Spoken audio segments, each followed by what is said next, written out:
그 어머니가 녹음 안 했으면 자백을 안 했을 거거든요. 경찰에 신고한 내용이 있고, 근데 어머니가 다음날 현장을 찍으러 가가지고 그 여자분하고 녹음을 했는데 그 내용이 완전히 다른 내용인 거죠. 그러니까 이게 이 여자가 자백 안 할 수가 없는 상황이었어요. 안녕하세요. 법무법인 백송의 안희준 변호사입니다. 최근 동탄경찰서에서 억울하게 성범죄자로 몰린 후에 부당한 대우까지 받다가 어렵게 그 혐의를 벗게 된 사건이 있었습니다. 오늘은 이런 오해를 누구나 받을 수 있는 일인 만큼 그 대처 방법을 말씀드리겠습니다. 이 동탄경찰서 무고 사건에 대해서 살짝만 내용 요약을 해주시겠어요?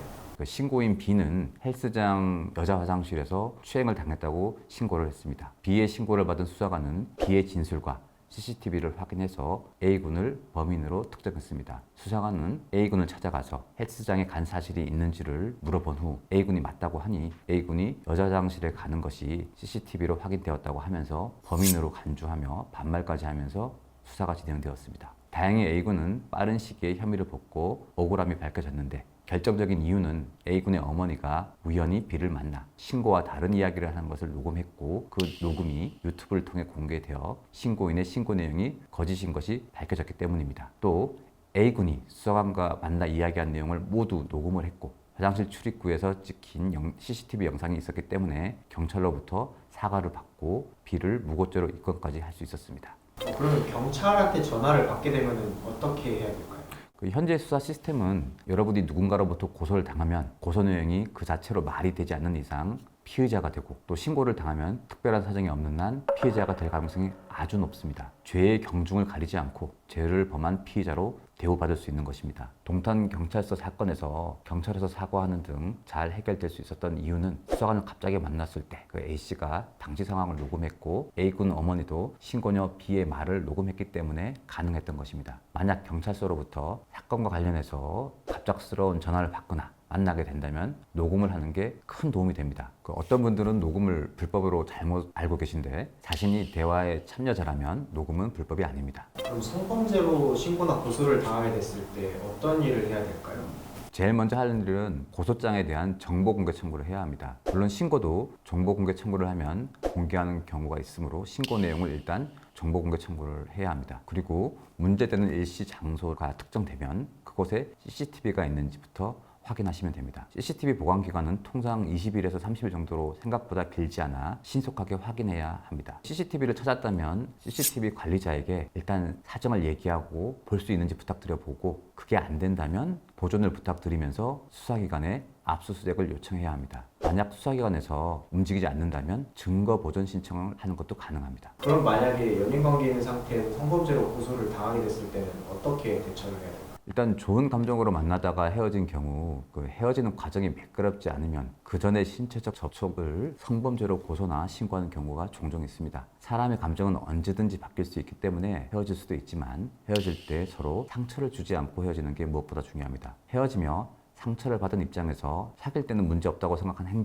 상황이 헤어진 후에 문제가 있다고 판단을 달리해서 사건화시킬 수 있다는 것입니다. 만약 고소를 당했다면 말씀드린 대로 고소장을 확보한 후에 문제를 삼고 있는 사건과 관련한 최대한 자료를 확보해야 합니다. 제 의뢰인 중에서 결혼 어플을 통해서 지방에 살고 있던 고소인을 알게 돼서 결혼을 전제로 진지하게 만나던 중에 그 여성으로부터 강제추행으로 고소를 당하고 고소취하 명목으로 합의금까지 갈취당했던 분이 있었습니다. 다행히 의뢰인이 상대 여성과 주고받은 메시지 그리고 사진, 통화 내역 등을 잘 보관하고 있어서 그 자료들을 잘 모아 두 사람이 실제 연인 관계였고 상호 동의하에 신체적 접촉이 있었다는 것을 밝혀내서 상대방 여성이 무고하고 공갈로 구속되어 처벌받게 할 수 있었습니다. 다른 사건에서는 성범죄를 당했다고 주장한 이후에 정상적으로 음식점에서 음식을 배달시켜 먹고 또 애정 표현이 담긴 메시지와 통화 내용도 녹음된 게 있어서 그런 증거들로 무고를 밝히기도 했습니다. 최대한 자료를 모아서 변호사와 상의를 하시는 게 좋습니다.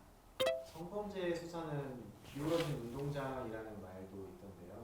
예, 2018년 미투 사건이 발생한 후에 사법부의 판단 기준에 큰 변화가 있었습니다. 성폭력 범죄의 피해자가 피해 사실을 알리고 문제 삼기 어려웠던 우리 사회 문화에 대한 반성에 따라서 피해자 진술의 신빙성을 판단하는 새로운 기준이 제시되었고 그것이 성인지 감수성입니다. 성인지 감수성은 성폭력 피해자의 특별한 사정을 충분히 고려해서 피해자의 진술의 신빙성을 판단하자는 것입니다. 이에 따라 성범죄는 피해자의 진술이 일관되고 피고인이 피해자가 거짓말할 동기를 입증하지 못한다면 피고인에 대해 유죄가 선고되기 때문에 피고인의 입장에서는 피해자 진술의 탄핵이 굉장히 어려운 게 사실이었습니다. 그렇지만 천대엽 대법관님이 2024년 1월 4일 성범죄 사건에서 피해자 진술을 무조건 믿고 유죄 판결을 하면 안 된다고 판시하면서 피해자 진술의 신빙성을 판단하는 3가지 기준을 제시하셨습니다. 1단계 피해자 진술 자체로 말이 되는지 살피고, 2단계 사건 발생 시에 객관적 정황과 비교해도 그 말이 믿을 만한지, 3단계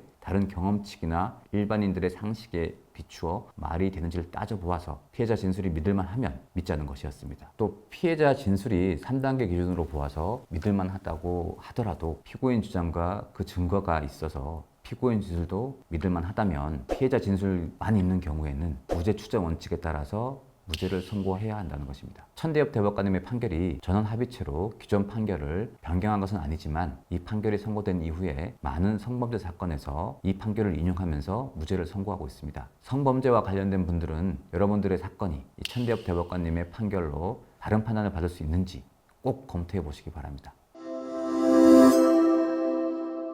오늘은 수사기관으로부터 갑자기 전화를 받았을 때 대처 방법으로 가급적 녹음을 하고 고소장을 본 후에 문제된 일시 장소에 CCTV 영상 확보를 시도해 본 후 관련 자료를 최대한 모을 것을 권해드렸습니다. 또 성범죄 사건 같은 경우에 새로운 법원 판례도 있음을 알아두시기를 권해드립니다. 지금까지 법무법인 백송의 안유진 변호사였습니다. 소중한 시간 함께 해주셔서 감사합니다. 내용이 도움이 되셨다면 구독과 좋아요 부탁드립니다. 감사합니다.